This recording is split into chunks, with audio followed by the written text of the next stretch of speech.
যার হাজবেন্ড খারাপ, তার জীবন অলরেডি শেষ, তাকে মারার জন্য কোনো বিষ লাগবে না, কোনো গুলি লাগবে না, কিচ্ছু লাগবে না, সে এমনি শেষ হয়ে গেছে। আর আমি আসিফের পার্সোনাল পয়েন্ট অফ ভিউ হচ্ছে এরকম, যে পুরুষ তার জীবনে সফলতার চূড়ান্ত পর্যায়ে পৌঁছে গিয়েছে, যে পুরুষের জীবনে R15 আছে, গাড়ি আছে, বাড়ি আছে, টাকা আছে, পয়সা আছে, জনপ্রিয়তা আছে, সব আছে, বাট একজন নেককার দিনদার মানসিক শান্তির স্ত্রী নাই, তার কাছে পৃথিবীর কিচ্ছু নাই। ঠিক কিনা বলেন?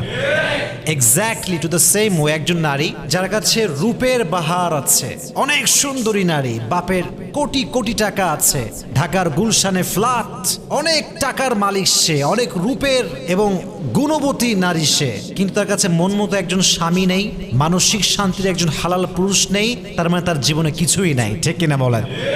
তাহলে বোঝা গেল স্বামীর জন্য স্ত্রী হচ্ছে বিশাল বড় নেয়ামত, আর স্ত্রীর জন্য স্বামী একদম সেম, দুটোই সেম।